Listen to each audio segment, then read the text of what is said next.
Good evening, everybody, and welcome to Carving It Up Live right here on Twitter, as well as the Carving It Up YouTube channel and the Grid YouTube channel. As always, I'm Bryson Carver. I said good evening because I'm a creature of habit. I'm so used to saying that. It's actually in the afternoon. It's early, once again, earlier show, 3 Eastern, noon Pacific time. Today is Good Friday to all those who observe, like myself. I've got some things that do have to do with Good Friday around 6 Eastern, 3 Pacific, which is when I normally do the show. So I want to just go ahead and do it a little earlier like I did yesterday. But, normally Fridays during non-football season and non-NBA playoff season are you're kind of just looking for topics. I'll occasionally take Friday off if there's not that much. This show could be a good Thursday show because there's plenty to talk about in the draft, in the NFL with individual players, plenty of NBA stuff. This is the last weekend of the NBA regular season. Let's see what else we got. Oh, yeah. Former NBA player Gilbert Arenas talking crazy about today's NBA players. Mark Cuban, who is seemingly doing his best to try and scare Luka out of Dallas with some of the things he's saying publicly about Jalen Brunson and now with Kyrie Irving. It's a disaster right now in Dallas, and their chances of forget the playoffs, the play-in tournament appear to be very, very slim. I'll just talk about that later in the show. At the end of today's show, again, last weekend of the regular season, today is the third to last day, so we got today, tomorrow, Sunday, which Sunday, all the teams play, which could be exciting. But I'm going to give you my predictions as to what the playoff bracket, playoff bracket looks like after Sunday. So 1 through 6, again, 7 and 8 seeds will be blank. We don't know who exactly the play-in teams will be at this particular juncture in time. Eastern Conference play-in is pretty much set. Again, you got Miami, Brooklyn competing to try and get in that 6th spot. Again, if Miami were to get in and get Philadelphia, that is bad news for the Sixers as opposed to playing a Nets team. While it has some nice young talent. Mikal Bridges has been great for him this year, Cam Johnson, but it's the Nets. They're not expected to probably win more than one game in the first round, should they even get into the postseason. But I wanted to start with the NFL draft, which is less than 3 weeks away. And Carolina is obviously the team that everybody is focusing on. Who are they going to take with the number 1 pick? Is it Stroud or is it Young? Okay, C.J. Stroud, the quarterback out of Ohio State, Bryce Young, the quarterback out of Alabama, both had fantastic college careers. You talk about Bryce Young win the Heisman Trophy, getting to a national title game, losing to Georgia. C.J. Stroud, who had an excellent career at Ohio State, got to the college football playoff, played the game of his life against the best defense in college football, just to use the name of the show, carved them up. But his kicker couldn't come through for him. Like I said, kickers, when a kicker misses a game-winning kick, especially, I don't want to be too brutal on the guy, not to get off topic, but when we miss as bad as that guy missed for Ohio State, it just makes me want to pull my hair out. Point is, for the last few weeks, it feels like it's been Stroud. It feels like kind of the national consensus is, okay, Stroud's going number 1 to Carolina, Young is going number 2 to Houston. Well, it doesn't appear as if it's so obvious now. As a matter of fact, it feels like the pendulum has sort of swung the other way. So Chris Mortensen was talking about Bryce Young on ESPN. If I can get the quote right here. Again, he was on ESPN the other day, and he said, gosh, where is it? Okay, I can't. Oh, okay, here's the quote right here. This is on Sports Illustrated, an article they got. Chris Mortensen said on Wednesday about Bryce Young, quote, Bryce Young is the pick. Yes, connecting Frank Reich to C.J. Stroud in terms of the prototype of a guy he's worked with in the past, but they all love Bryce Young.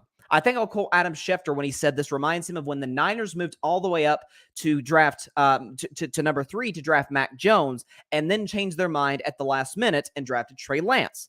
That has not worked out for the 49ers, and I think the Panthers are on Bryce Young at the start and will stick with him when it's time to turn in that card. Okay, so for the record, by the way, Vegas listened to what Chris Mortensen said. Again, he's one of the best insiders in the business, and Vegas now has Young and Stroud as co-favorites to be that number 1 overall pick in this upcoming draft. Here's to me what it says, because I like both guys. I think Young is clearly the more talented prospect. I don't think that's arguable. He's great outside the pocket. Arm, I give to Stroud. Accuracy, while Stroud is deadly accurate, I give that to Bryce Young. He's more of a playmaker at quarterback. He's really kind of a small Patrick Mahomes, if you will. Doesn't have the arm of Mahomes. He's very cool. Now, both guys have tremendous intangibles by all accounts. Bryce is a guy like Stroud who's had plenty of talent around him at Alabama. Bryce, I can't remember, and this is something else about Bryce Young that you can't necessarily say about CJ Stroud. While I love Stroud, name Bryce Young's bad game at Alabama. He just didn't play well. I can't. If you want to say the national title game against Georgia, okay, but A, that's the best defense in college football by a mile. B, he was missing his top 2 wide receivers. I think it was Jamison Williams and Mechie. Missing both of those guys against the best defense in college football. That's tough to come back from. And again, Alabama scored 18. It's not great, only in the high teens, but Bryce was not bad in that game by any stretch. Stroud had some stinkers from time to time. If you think about Michigan last year, you could even say Michigan the year before that. He's had some games you're like, oh gosh, some clunkers. But here's what I think. If the Panthers were to select Bryce Young number 1 overall, and today it feels like a coin flip that if it's heads Young, tails Stroud, it's probably going to land on heads. Here's what it would tell me if the Panthers take Young number 1 overall. It would tell me they're saying, and Frank Reich is saying, look, I've had plenty of talented quarterbacks. Again, Chris Mortensen said sort of the prototype quarterbacks, right? Strong arms, stands well in the pocket, good leadership, like all the basic qualities that you want in a good quarterback. Like Frank Reich, Andrew Luck, I thought was a great quarterback, but injuries killed him. They never protected him in Indianapolis, and by the time Frank Reich got there, Andrew Luck was damaged goods. Jacoby Brissett, nice player. He's a backup quarterback. Phillip Rivers was 40 years old. Carson Wentz, we know what he is in the biggest of games, as we saw in Indianapolis. Heck, as we saw last year in Washington, in that game against Cleveland. And then last year with an old Matt Ryan. Again, the basic qualities that you want in a quarterback, but the ceiling is just not even close to what you want to try and win a championship. In Carolina now, you got a great defense. Got nice wide receiver. Now, you trade away DJ Moore to the Bears, but you still got nice wide receivers. You've got a good running back. Offensive line could use improvements, but the good news for Carolina is they're in a division where just about every team outside of maybe New Orleans, I don't know what New Orleans' plan is right now, is rebuilding. Tampa Bay's rebuilding. That's why Baker Mayfield is their quarterback. Atlanta's rebuilding. Again, we'll see if they take a quarterback. That, to me, is why they're not going after Lamar Jackson. That's why they're rolling with Desmond Ridder for the moment. And Carolina, who almost made the playoffs last year, but decided to hire Frank Reich, one of the better offensive coaches in the NFL. If you don't believe me, check Super Bowl 52 when he was the offensive coordinator of the Eagles and what Nick Foles did in that championship run. He's saying, okay, I've had enough of good quarterbacks, high floor, low ceiling, just good. I'm in year 1. I'm in a rebuilding division. I've got nothing to lose. Let's take it. Let's swing for the fences. Let's go get Bryce Young. Let's go get the guy who has the higher upside, the higher ceiling, and has a better chance if he pans out. If both guys pan out, Bryce Young's going to be the better player because he was in college.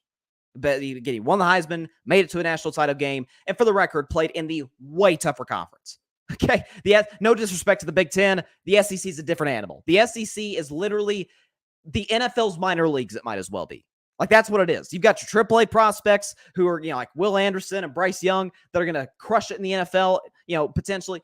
And then you've got your good players, your AA guys who are going to go late first round, early second round. Whereas Big Ten, and especially in the future, Pac-12 and Big 12, and then you got the ACC, which is a joke. It's not even close to the SEC. So I see what, if this report is true, and this is Chris Mortensen saying this, so, he doesn't miss often. This to me feels like we are going for the best player available.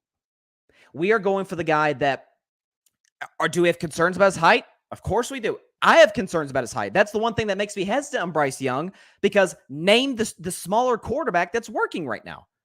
Russell Wilson just had the worst season by far of his career. You can blame that on coaching, but Russ wasn't even all that great his last year in Seattle. Now, I thought that was the personnel surrounding him. I was wrong. Look what Seattle did the year after with Geno Smith. Kyler Murray, forget his leadership abilities or lack thereof.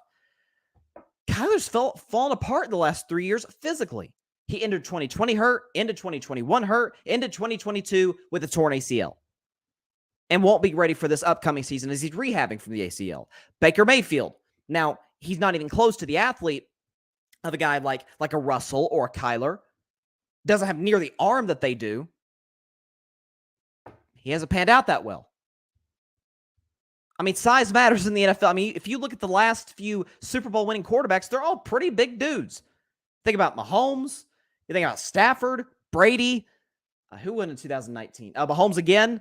You think about Nick Foles. I mean, Nick Foles could have played basketball in college. I think he got scholarship offer from Arizona where he ended up playing college football. Big dude, 6'6". That's kind of the way to win in the NFL, is not just with one of the best quarterbacks, but one of the more, well-built quarterbacks. I have concerns about that with Bryce Young. I don't have those specific concerns with Stroud. But the Panthers are saying, what is the best case scenario if CJ Stroud pans out? Depending on their viewpoint of how good he is. And what's the best case scenario if Bryce Young pans out? This isn't a situation where a coach is just trying to keep his job, where he's like, okay, I got to start winning games. No, Frank Reich has a very good resume from Indianapolis. I mean, he had literally every single year Frank Reich was in Indy, he had a different starting quarterback week 1 of every single season. He's saying, okay, what's it to me? What's it to my job status if Bryce doesn't pan out? If he does pan out, here we go. Let's start competing for championships potentially, if he pans out to that extent. I get what Carolina's doing. I do. Now, what I wouldn't get is if they were going for a guy like Anthony Richardson or even a Will Levis, who I have questions about. But these two, I don't think you can necessarily go wrong. But listen, I respect the fact that Carolina, this feels like the second time in the last month that they've said, we are going for it. Or really the third time in the last, it's April, so 3 months. We are going to go after Frank Reich. One of the best offensive minds in the NFL, has succeeded with every quarter, maybe not Matt Ryan, but Matt Ryan is kind of washed, has succeeded with every quarterback he has ever had. Any success that Carson Wentz has ever had, Frank Reich's been a part of it. Phillip Rivers was 40 years old. The Chargers like, man, we don't want nothing to do with you. Frank Reich said, come on in. Let's go 11-5 and make the playoffs. He's a tremendous coach. So that's their first swing, home run. Second swing, we're going to trade all these picks. We're going to trade DJ Moore, all these players. We're going to go get the number 1 pick of the draft because there's a quarterback we like. Another big swing. And now, they're going after, it looks like, according to Mortensen, Bryce Young. That's a little bit of a risky move, but I get it. I get what they're trying to do. And so, look, hats off to the Carolina Panthers. Do I think Bryce Young's going to work? I don't know. I mean, as a prospect, I think he's tremendous. I think his leadership intangibles are unbelievable.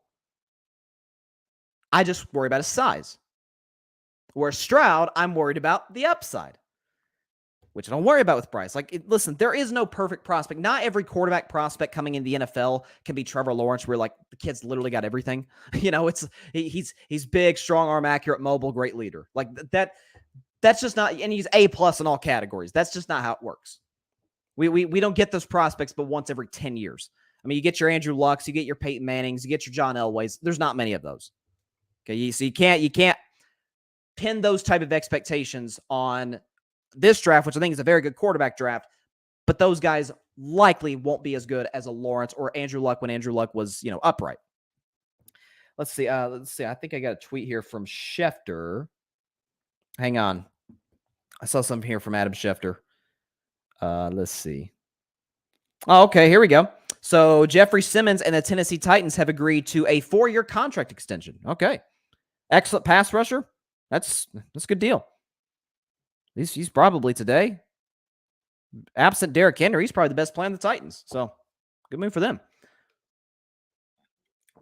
But yeah, I get what Carolina, I get what Carolina is trying to do with this move. You can't be great in the NFL if you don't take a big swing from time to time. I do want to move on, though, to sticking in the NFL, going to the Miami Dolphins and to Tyreek Hill. Now, Tyreek Hill, who's as of late looks like he's doing, I don't know, like a press tour. I don't know. I saw he was signing autographs the other day in Cleveland. I don't know what Tyreek is doing, waste his time in Cleveland, Ohio. But hey, we all make poor decisions in life. But so Tyreek Hill was doing an interview with Sports Radio 810 WHB. Just want to give the credit to where the interview was at. And first thing he said, which I think is interesting, I love it. Listen, he's trash talking, and like I said, I have a rule about trash talk. I have no issue with it if you back it up, and Tyreek Hill is more than capable of backing it up. It's just depending on whether his quarterback will help him back it up. He said, because the Dolphins go to Kansas City this season. Obviously, Tyreek Hill want to help the Chiefs win a Super Bowl, had that huge catch off the ridiculous Mahomes throw on 3rd and 15 to spark that comeback against the 49ers. You have, again, he's one of, I think, the 5 best receivers in the NFL. There's no question about it. But he said, quote, Chiefs Kingdom, when the Miami Dolphins come to Arrowhead Stadium this year, guess what we're going to do? Guess what we're going to do? I hate to say it, man. I hate to throw up the peace sign against y'all. I hate to do it. But guess what? I'm going to be y'all's worst enemy that day. I'm going to be y'all's worst enemy that day. So I love it. Listen, he's lighting the fire there. He's making that matchup even more interesting. I love it. Listen, it's fun. Like I said, sports. That's why I got really bothered me the criticism Angel Reese got. It's like it's sports. Relax. This isn't the end of the world. It's what's fun. But then he said something else that I thought was really interesting, absent that matchup this upcoming football season. He said something that I've seen a little bit of criticism for him for saying this. I kind of respect it. So here's what Tyreek Hill said. He said, quote, I'm going for 10, man, in reference to 10 career seasons. I'm going to finish out this contract with the Dolphins, and then I'm going to call it quits. I want to go into the business side. I want to do so many things in my life, bro. So I really want to get into the gaming space. I really want to get huge in that, and that's kind of what I'm doing right now. I'm using my platform, creating a gaming team, which isn't launched yet. It should launch by the end of this month. I'm going to just sign like different content creators, different athletes. I've just been working that, talking to different sponsors. So normally when you hear a player use the R word, retirement, when you hear that word, it's like, oh, red flag. I've criticized Aaron Rodgers for years. It's like, 50-50 on retirement. And by the way, this year he said he was 90-10 on retirement. It's like, dude, walk away. You're a clearly declining player. Another story for another day. I love this by Tyreek Hill because I think this is different from Aaron Rodgers. This isn't a season-to-season thing. Well, I may not. Yeah, I could disappear into the forest for, 72 hours. Of course, I don't even know if Aaron made it that long. He said 72 hours. I don't think he was able to reach that. Point being, he's not just, kind of just leave it out in the wind. Tyreek Hill's got a plan. He says, I want to play 10 seasons. End of 2025 season will be his 10th season in the NFL. It will finish his contract in Miami. He's made a lot of money. He's won a Super Bowl. He's like, then I want to go into the business side. I respect that. I remember when 2 guys that come to mind within the last decade. The first, a guy who is just made the Hall of Fame recently. Calvin Johnson, Megatron, one of the greatest receivers in the history of professional football. I think one of the 10 greatest ever. One of the biggest matchup nightmares that has ever played the game. And he retired after 9 seasons in the NFL. And retired in the middle of his prime. It's like, whoa, this guy's still dominating. This guy can still give you 1,000, heck, 1,500 yards every year. He's got a good quarterback in Matthew Stafford. The Lions at that time were at least a respectable organization. They were, winning games, made it to the playoffs twice when he was there. Like, it's working. It's like, you know what? I've had concussions. I've got a personal business I want to start, which he's crushing it in that. Props to him. He's like, football's not everything. And saying, while I love football, while I committed 9 years of my career to football, I've got bigger and better interest away from the game that's going to last much longer than my ability to play the sport. I remember Travis Frederick. Now, his was more health-related. He had an autoimmune disorder that caused him to miss the entire 2018 season with the Dallas Cowboys. Came back in 2019, had a great year. I think he was a Pro Bowler, if I'm not mistaken. And he said, okay, I'm done. And that was his 7th year. It was his 6th playing season, his 7th overall season in the NFL. He said, you know what? I've got things I want to do away from the NFL. I've got things I want to do away from football that I want to accomplish. Props to him. And Tyreek Hill's doing the same thing. Again, Tyreek Hill is making a lot of money with the Miami Dolphins. I could be wrong. I think he's the highest paid wide receiver. Again, I could be wrong on that, but I'm pretty sure he is. If he's not, he's like top 2, top 3. He's still as productive as any player in the league. Again, he's got a championship. He helped the Chiefs win in 2019. He's obviously made a lot of money. He's still as productive as ever, even with Tua, which shows you the guy's like basically quarterback proof. Again, I don't think Tua's a bad quarterback. I mean, he's a starter. He's not Patrick Mahomes. That goes without saying. He's saying, I could be a Hall of Famer pretty soon. If I just keep padding these numbers, I'm a Hall of Famer. I got a ring, and I made my money. And that's what I think. I commend Tyreek Hill for that. Because too often you'll see athletes who sort of go through a sort of crisis when they retire, where there's nothing wrong with being committed. That's the utmost respect for athletes that are committed. But that's why I think LeBron in some ways, why Michael Jordan in some ways, why both of them, the late great Kobe Bryant to a certain degree, talking about basketball, but guys who dominated off the court the same way they did on the court, saying this isn't the only thing that I've got in terms of my aspirations in life. So I think you'll see athletes retire, and it's sometimes they'll come back, and it's like, yeah, you should just stay retired. Like you're not the same guy. You can't produce at nearly the high of level that you used to. Use your platform. Use the resources that you have. Go kick butt in the business world. Tyreek Hill's got interest. Again, he mentioned gaming.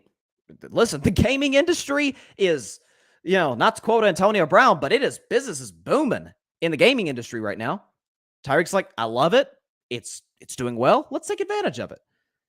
He's got a plan for the next 3 years. I'm going to play 3 more years, finish out my contract, retire, and then go do more great things off the field. So I think you're seeing more and more athletes focus on this, regardless of the sport, where they're committed, they go all out for their particular sport at their particular career, and then when they're done, spend time with their families, but also they've got other interests. They've got other ways to make money. And that's what's great. And I think that's what NIL has a chance in college football to really take advantage of. Where, yes, now college athletes finally are getting paid, but I think something that absolutely has to be put in place is not only financial advisors for these young athletes. I mean, 19, 20 years old, these guys are kids. These guys and gals, these men and women are kids. They have an opportunity not only to get a financial advisor, but also put people in their life to say, hey, we want you to play as long as you want. If you're good enough to make the pros, then go for it. Absolutely. You know how much money you could make there. But also, there are other things away from sports that you could crush it at, that you could be an incredible business person at.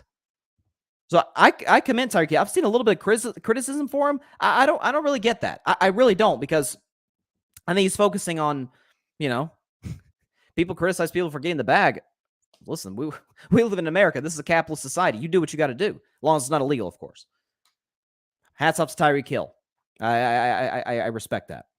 And let's see. And he was talking about when he said he wanted a big increase in pay after the 2021 season when he requested, or I don't know if he requested trade, or the Chiefs just said, hey, we can't pay you. We're going to look for somebody to trade you to. And by the way, today I think Kansas City won that trade for obvious reasons. They're the Super Bowl champions, but also they got a crap ton of picks in exchange. I think they got like 4 first-round picks for Tyreek. I'm like, man, Tyreek's a beast, but 4 first-round picks? I don't know if he's that good, but hey, the Chiefs made the deal. They got it done. But even for Miami, he spaces the field. He makes Jalen Waddle's job easier, makes Tua's job easier. So, hey, you do what you got to do in order to be a successful franchise. But Tyreek was talking about how Christian Kirk, wide receiver for the Jaguars, formerly of the Arizona Cardinals, sort of changed his mindset in terms of what he felt like he was worth. He said, quote, Christian Kirk signed the deal and he surpassed me. And I'm like, bro, I compete on the field and I also compete on the business side of this too. He was talking about Kirk's 4-year, $72 million contract. He said, so I'm not going to let Christian Kirk have a higher contract than me. I'm not. I'm just not. Obviously, Christian Kirk's a very good player. He's not Cheetah. Okay, he's not deucing the defense when he's, blowing by him for another 50-yard touchdown. That's Tyreek Hill for you. That is going to be interesting, though. when he goes back to Arrowhead. I imagine he's probably going to get, I don't know about standing ovation, but I'd be really shocked if he got booed. Kansas City's got a great fan base. I don't think he helped to win Kansas City and won a Super Bowl in a half century. He helped them do that. So I don't think they'll boo him. Moving on though to the NBA, which, as I mentioned to start today's show, is in the final stretch of the regular season. It's crazy. We've got 3 days left of the NBA regular season. Playoff seeding, some has been clinched. Again, I'm looking at the standings right now. Milwaukee's clinched the 1 seed. Boston's clinched the 2 seed. Philadelphia is not quite locked into the 3. I think they can clinch tonight against Atlanta, although it doesn't look like they're playing in their starters. Harden's out. Tobias Harris doubtful. Tucker's out. Maxi's out. So it might just be Embiid, the one-man show. Maybe. But then they'll play the Brooklyn Nets, and against all likelihood, Philadelphia's going to clinch that 3 seed. Cleveland's clinched the playoffs. Philadelphia's already in. My bad. Philadelphia's already in. Cleveland cannot catch them. So Philadelphia's the 3 seed. Cleveland's the 4 seed, and the Knicks are the 5 seed. Those 5 teams have clinched in the East, and as a matter of fact, Philadelphia and Cleveland, that playoff matchup is locked in. It's going to happen. And again, it feels like for a while we've been knowing that Knicks and Cavs were going to face the first round. That is going to be an exciting series. If nothing else, it's the subplot of you had all these Donovan Mitchell to the Knicks trade rumors for all these years. I mean, he's a Mets fan. Poor guy.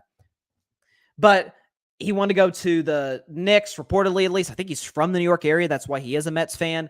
The Knicks were reportedly in trade talks with the Jazz, but the Cavs were like, we're going to outbid him. We're going to give you guys more because we think this guy is a special player, and he is. He's a top 12 player in the NBA, and Donovan's had an unbelievable season. I think he's had an all-NBA season.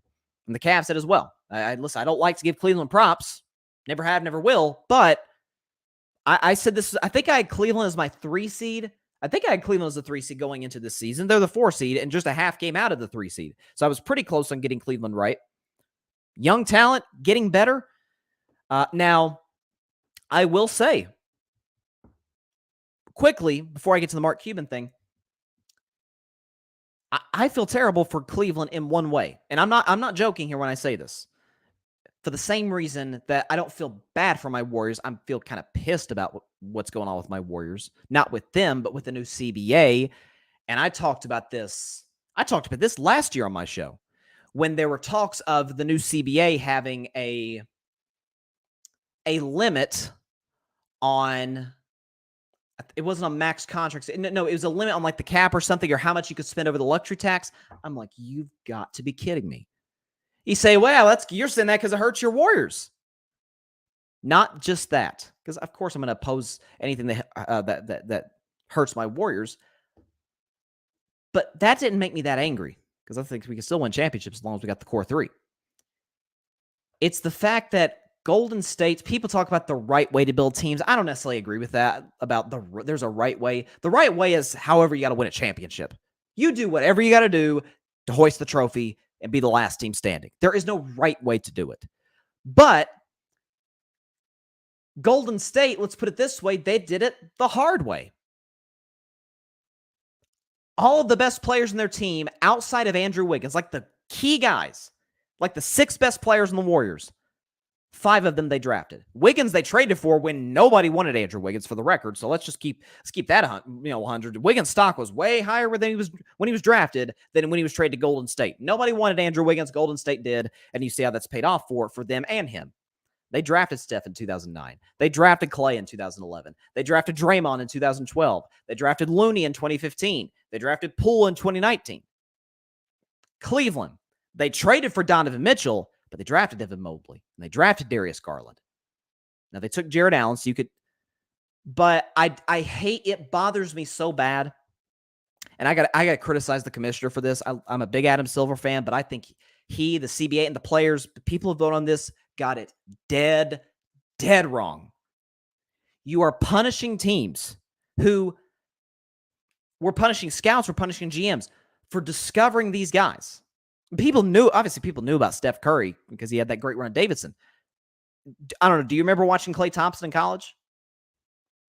people watched Draymond Green in college because he played at a big school and played in a lot of big games. But nobody saw Draymond like, okay, yeah, this dude can be the difference in the Warriors being a good team and then being a dynasty. Nobody saw that coming. Nobody. Golden State, of course, I don't know if they saw that, but they saw, hey, this kid fits what we do.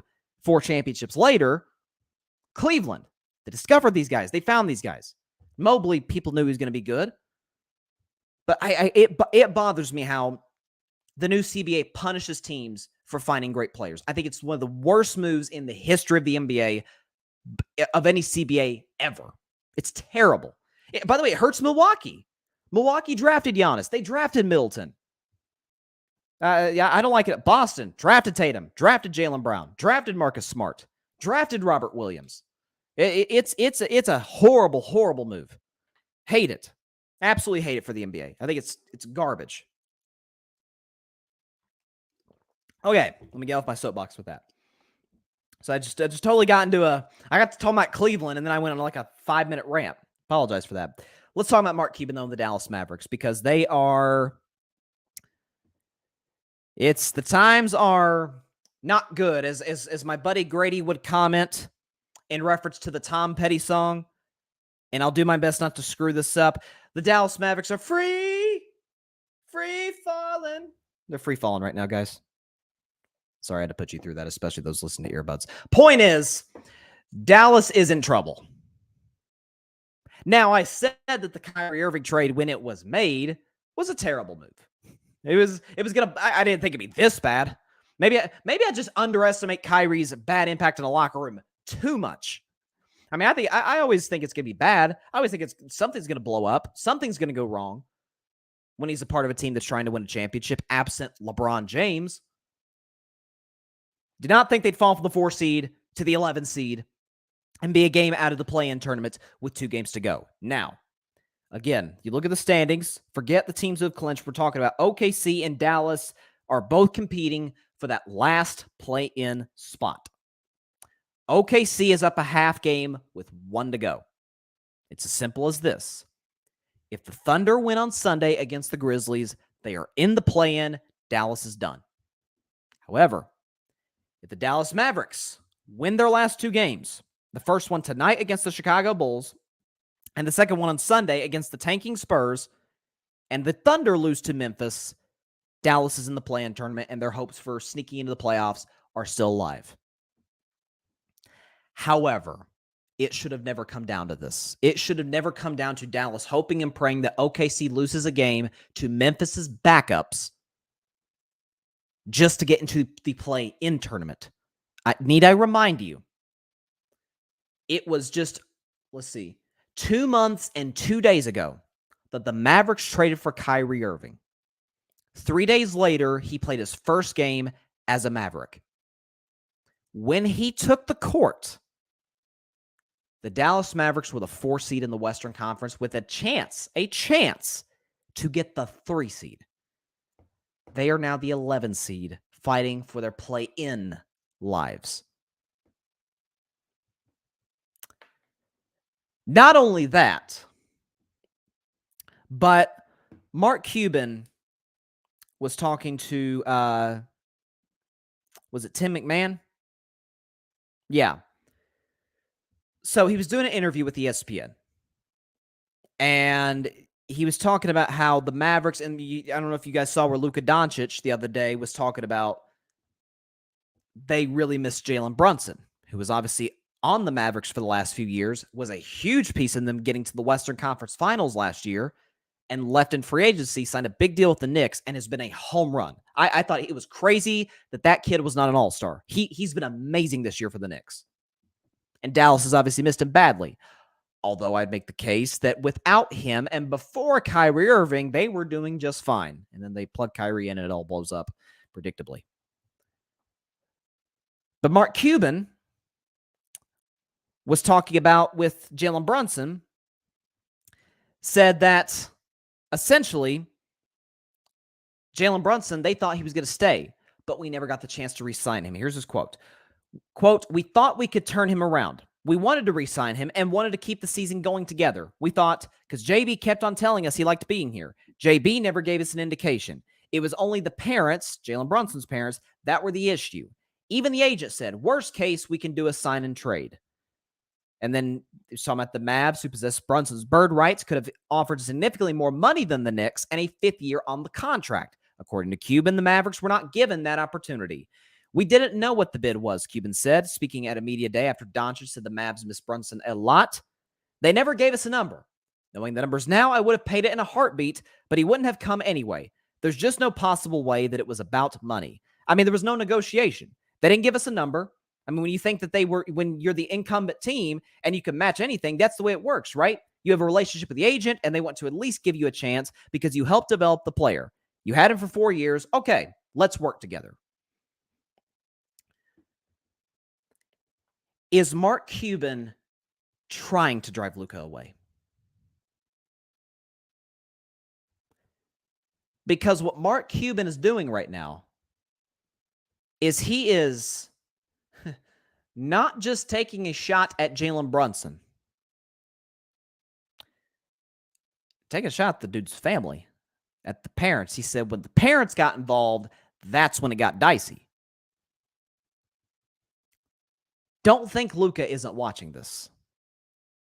Don't think Luka doesn't know that the Mavericks had another generational talent from Europe before him. Heck, Luka played with him for his first year in the NBA. Dirk Nowitzki. Dirk Nowitzki had a 2-decade career in the NBA. Again, I think one of the most, it's crazy to say this, but I feel like Dirk is one of the most underrated players in history. Folks, Dirk Nowitzki is the 6th all-time leading scorer in NBA history. 5 players ever have scored more points in the history of the game than Dirk. Was it LeBron, Karl Malone? I'm sorry, no, LeBron, Kareem Abdul-Jabbar, Karl Malone, Kobe Bryant, Michael Jordan. That's it. That's the only 5 players in the history of the game that scored more points than Dirk. Dirk was a great player. They got 1 championship, and they never put that great co-star around him. He had Steve Nash, but they didn't keep Steve Nash. Even when they won that championship in 2011, had a good supporting cast. They brought Jason Kidd back. They had Tyson Chandler. Jason Terry had a great finals. That was a good Mavericks team. We didn't think they beat the Heatles in Miami with LeBron, Wade, and Bosh, but they did, to their credit, and Dirk was amazing. Dirk never won a playoff series after that. They never put the requisite talent around him in order to compete for a championship. And you think, how is that possible? Dallas is a big market. It's a great city. Dallas, Texas is an unbelievable city. You're in the middle of the country. I've heard people say this, and it's true. Travel-wise, Dallas has as big of an advantage as anybody. They don't have really a quote-unquote long flight. Whereas if you're the Miami Heat and you got to go play the Lakers, that's literally cross-country. Dallas doesn't have to worry about that. It's a beautiful arena. It's a great fan base. Again, it's Mark Cuban on the team, so they got a ton of money. Why can they not attract other stars? Why do the best 2 players... is it fair to say Luka's the 2nd greatest Mav of all time already? He's not Dirk. Dirk's won a championship. Dirk's won an MVP. Luka has done neither. But he's a phenomenal player. I think he's the 2nd greatest Mav ever. Why is it that both the greatest Mavs ever were drafted by Dallas and never got a true number 2 co-star? Now, Luka had it in Brunson. And I'm not saying Mark Cuban is lying. I don't know. But he's accusing the Brunson team, essentially, of acting in bad faith, of negotiating, or he said there's no negotiation at all, of just shunning the Mavericks. He also would go on to say, and this to me is almost like the death blow to the potential Luka Doncic career Dallas Maverick trajectory. He said, we will do our best to re-sign Kyrie Irving. And Luka's got to be hearing that and saying, are you listening to me? You don't remember Luka Doncic just 2 weeks ago said, I'm losing my joy playing basketball. It's not that fun right now. Dallas lost games before last year when they had that great run to the Western Conference Finals. They lost games. They lost playoff series. Luka never lost his joy.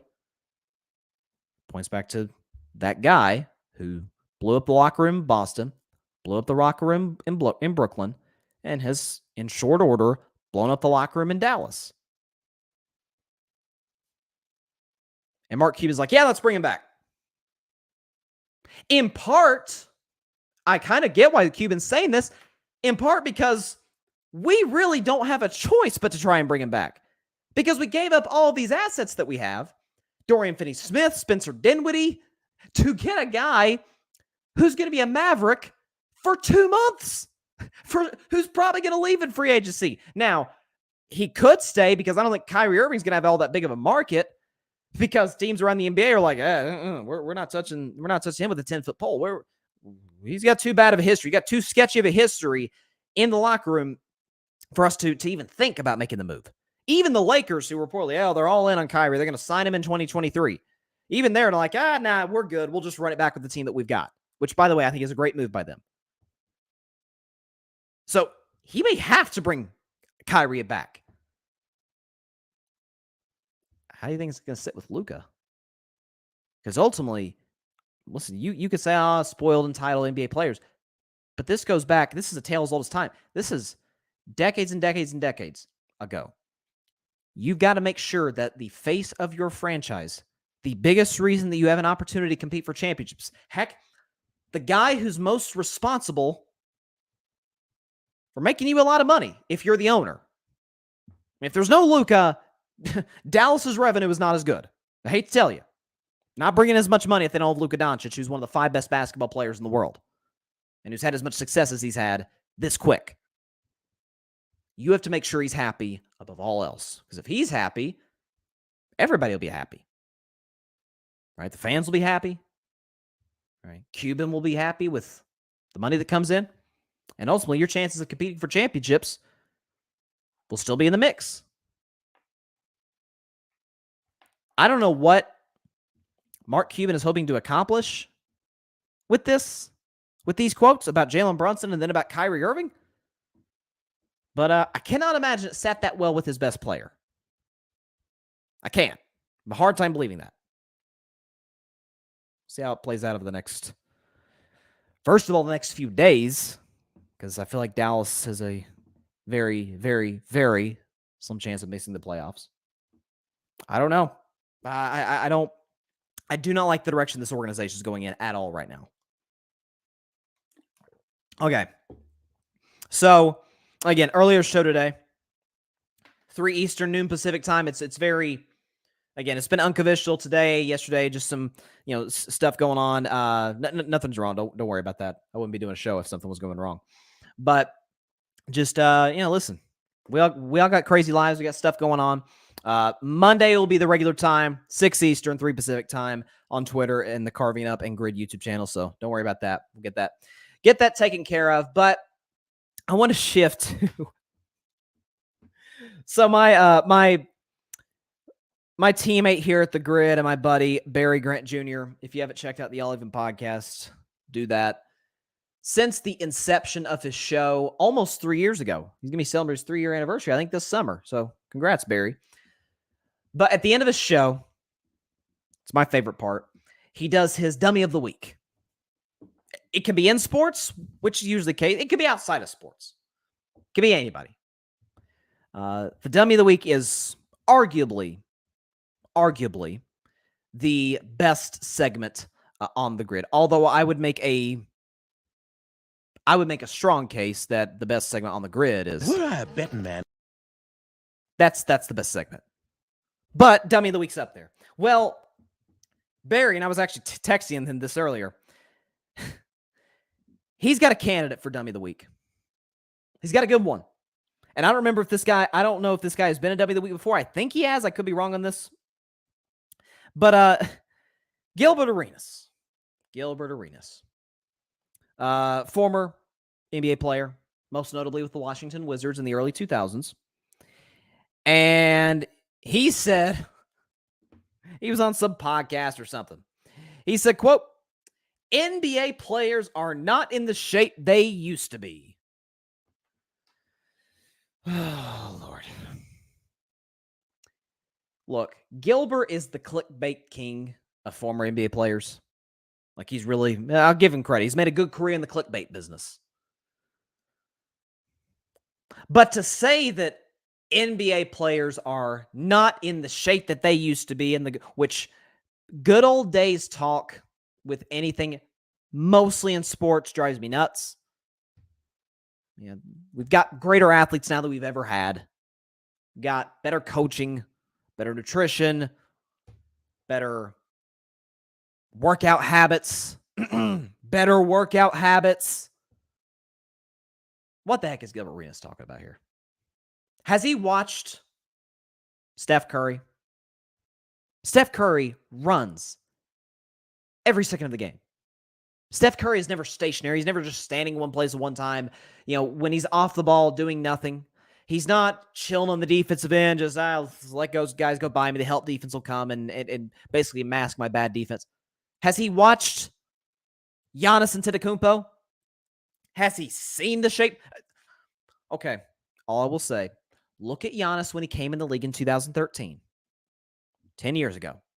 Look at Giannis now. He's taken decent care of his body, I think it's safe to say.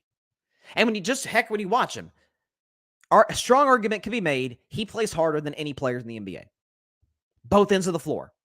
And we know defense is all about effort. Listen, guys are going to be better than others. Quickness, anticipation, length. But ultimately, you can be at least, like Steph Curry, for example. Go back to Steph. Steph will never be a great defender. Never. He is nowhere near a liability on that end. I think, again, just talked about Luka. I was defending Luka. I'll take a shot at Luka now. I don't think it's a shot. I think it's just reality. Luka Doncic is a bad defender. He's a defensive liability. Steph Curry's not. Heck, Steph Curry, late game against the Milwaukee Bucks, Drew Holiday's going up for a game-winning layup, and Steph says, "Get out of here." He pulls a Olajuwon and swats it out of his hands. Palms him at the rim. He didn't swat it out. He palmed him at the rim. Steph's a good defender. Not great. He's good. But back to Giannis. Giannis is in ridiculous shape. LeBron James, who routinely torched Gilbert Arenas, particularly in the postseason, his Washington Wizards back in the day when LeBron was in Cleveland. How was LeBron still this good in year 20? I'll tell you why. Because he takes care of his body better than maybe any athlete on the planet. That's why. That's why LeBron is still averaging 30 in year 20 in the NBA. For the record, the highest, I have in my notes, the highest scoring player in NBA history in year 20. I want to make sure I'm getting this right because I don't want to screw this up. Okay. Highest scoring player in year 20 in the NBA, his 20th year in the NBA, Kobe Bryant with 18 points. 18's good. Now, Kobe, God rest his soul, and Kobe was a volume shooter, so Kobe's shooting percentage was not great. But 18 points ain't bad. LeBron's averaging 30. Has he watched Kevin Durant, who makes scoring the basketball look as easy as riding a bike? We just get on a bike and ride it. That's what Kevin Durant is. Scoring the basketball, how you want it, where you want it, when you want it. The mid-range, the three, the crossover, the fadeaway, getting to the rim, shooting free throws. How you want it, where you want it. Shooting over guys. Has he watched him? Has he watched Kawhi Leonard? Now, Kawhi's had injury issues, but I always defend Kawhi. Like, when we talk about load management, it's a problem in the NBA. I think Kawhi is totally justified in doing it. Kawhi's been load managing since he came into the league. Because, again, I don't have this confirmed. I have a hard time believing the guy doesn't have arthritic legs. Guy always has knee problems. And again, I don't think he can help that. Okay, Kawhi does not want to have knee issues. I think he's got some form of arthritis in his knees, which sucks. But even with that, he's still as effective as any player in the game when he's on. It's just what Gilbert Arenas is saying. First of all, it's obviously false, but it speaks to an issue that really bothers me with former players, and it's sometimes with fans. Game was better back in just 25 years ago. You see the score of some of these final games, folks. Teams were struggling to break 70 in the finals. 70. Listen, I'm not saying I want the scores to be, 132 to 129 necessarily. I want good defense. Defense is half the game. It's half the other end of the floor.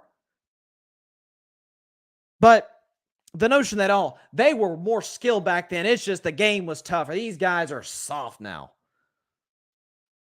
That drives me crazy because the game is called softer now. Now, and by the way, Kevin Durant was just talking about this the other day.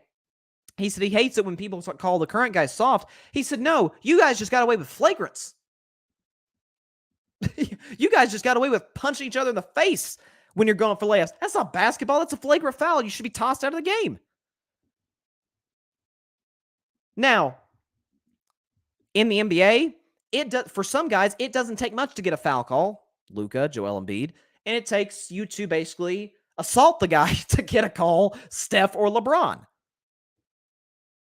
I don't like the inconsistency, but that's on the officials. That's not on the players. You're telling me that LeBron James does not be effective in any era of basketball ever. Really? You don't think so? He's one of the best. First of all, he's the all-time lead scorer. I think that should count for something. He's got an incredible basketball IQ. He's a great passer. In his prime, he was one of the best defenders on the wing in the NBA. He can rebound the basketball, and he's a triple-double threat any given night. You're telling me, would Steph Curry, he's little, and Isaiah Thomas worked. Isaiah Thomas worked. He's smaller than Steph. Not just in height, but in stature. With the muscle that Steph's put on, you're telling me a guy that can literally 2 steps beyond half court would not work in the NBA back in the day. Well, we just would have fouled him. Well, that's a cop-out. That's a cop-out. If you say that about LeBron or Kevin or Steph or Giannis, it wouldn't work. That bothers me more than anything else when people criticize today's NBA. There are issues with today's NBA. If you want to criticize load management, go for it. I agree. I hate load management because I think it's an issue.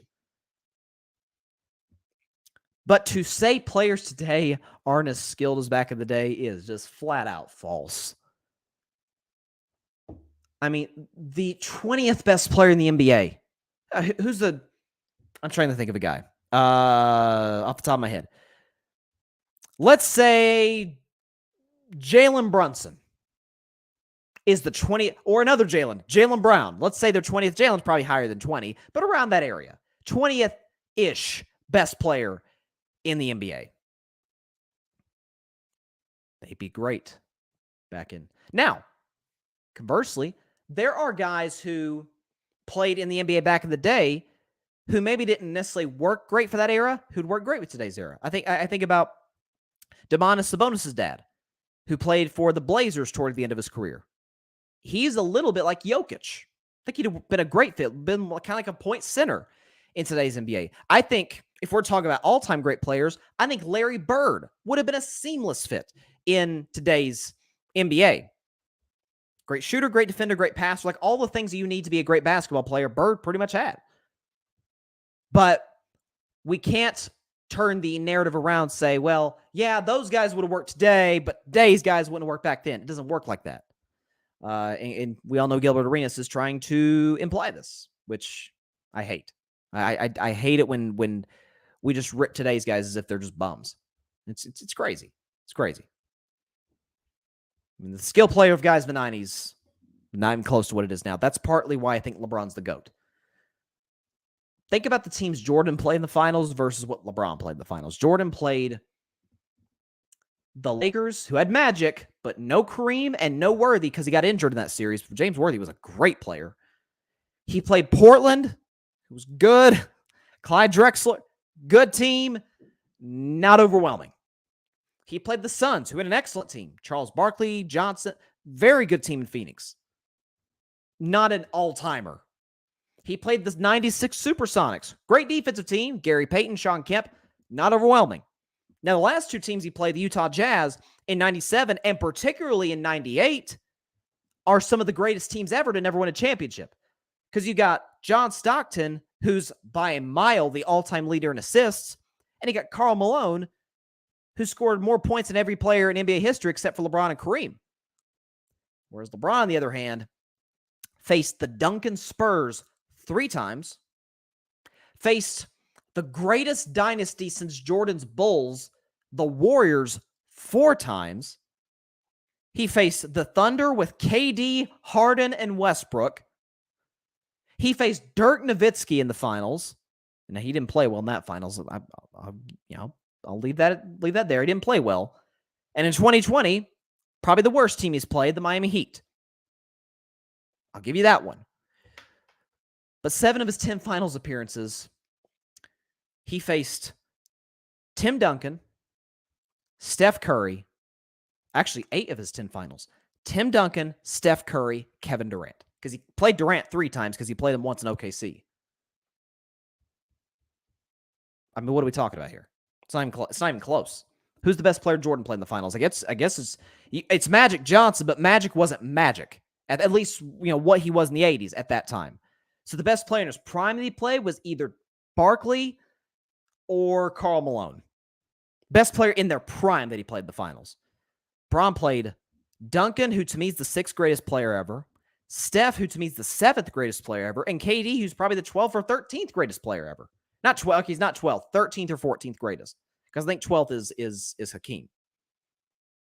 I mean, it's not even close, guys. Bottom line, skill level's better in today's NBA. Okay, sticking with the NBA, last topic of today's show. As I mentioned numerous times throughout today, it is the last 3 days, the last 72 hours of the NBA regular season. It's unbelievable how fast this year went by. It feels like yesterday I was doing with Barry the Carving It Up 2022-23 NBA draft. Or NBA draft show, not draft show, although we'll be doing one of those soon. NBA season prediction show.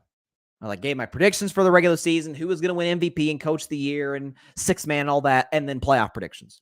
Now, my playoff predictions actually weren't bad.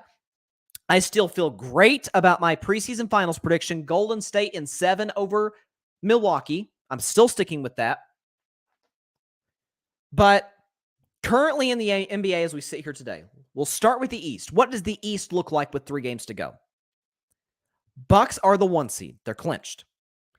Celtics are the 2 seed. Clinched there as well. Philadelphia has clinched the 3 seed.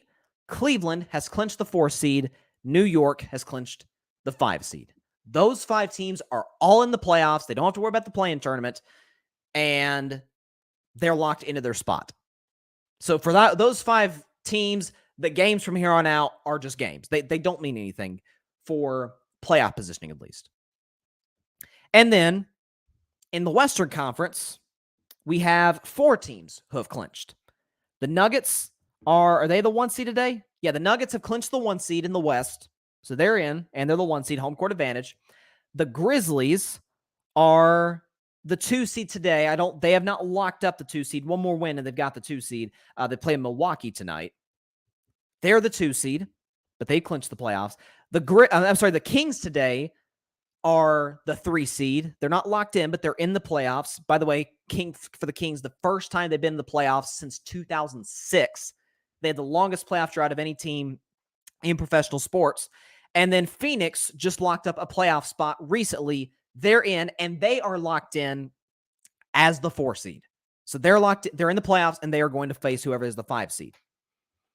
Now, out east, you've got 2 teams fighting for that very coveted 6th seed to avoid the play-in tournament, not have to play any more games. The Brooklyn Nets are 6 today. They have a 1-game lead over the Miami Heat. They have a 1-game lead over Miami. Now, Brooklyn plays the Magic and the Sixers to end the season. The Heat play the Wizards and the Magic to end the regular season. And then after that, the play-in is set in the East. Atlanta, Toronto, Chicago. We don't know the order of those teams. Again, Atlanta, Toronto could flip spots as we sit here today, but that's where it's at. Out west, it's way more complicated in the West. So you got the 4 teams, Denver, Memphis, Sacramento, Phoenix, that are in. They're in the playoffs.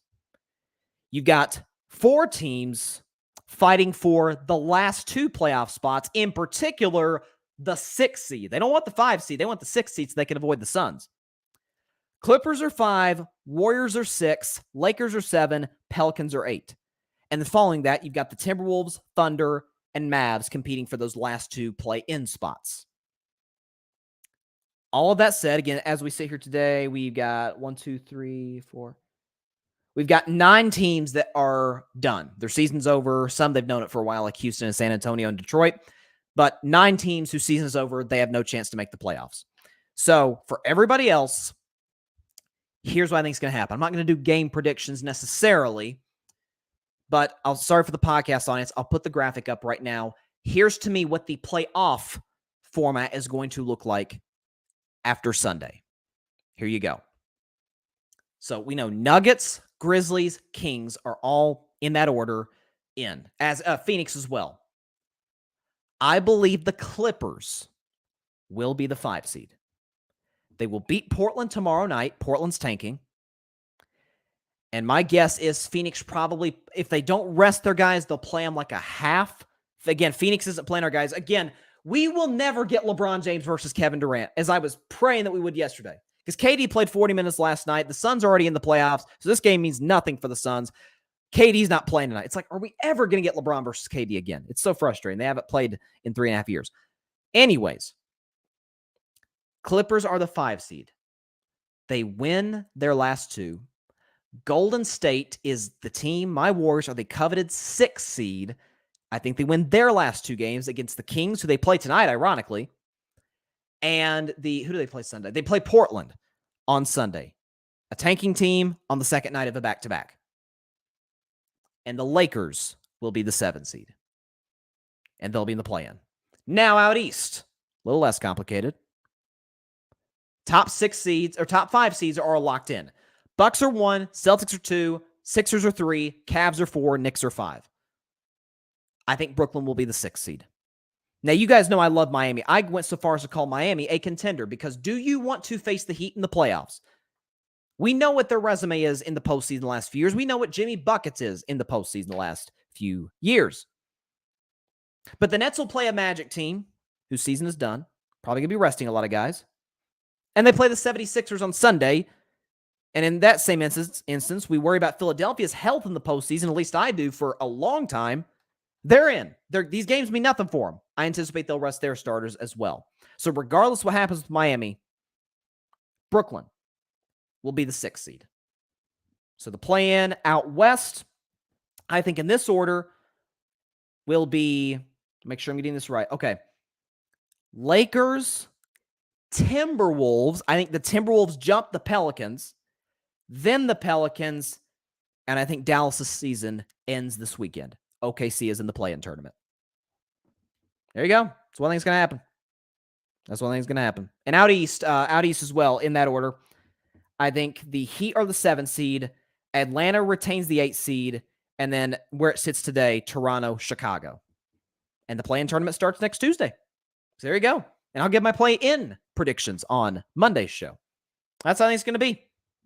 My Warriors get the coveted 6th seed, and we get a smooth old path to the Western Conference Finals.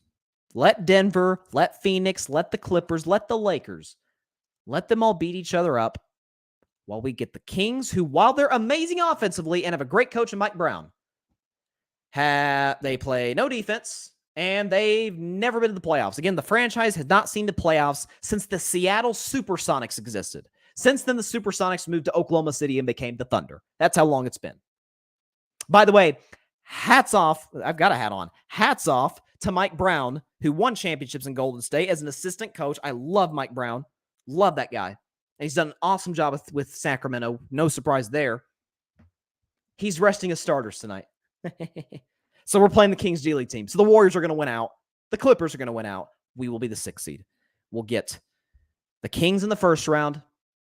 And then, should we win that series, we'll, in all likelihood, unless they wet the bed, get the Grizzlies. And they've been talking some smack over the last few years. We'll see if you can back up that smack talk.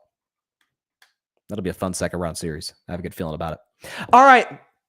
Here we go. Final stretch of the NBA regular season. Cannot wait. That is all the time we have for today's show. Appreciate everybody stopping by as always.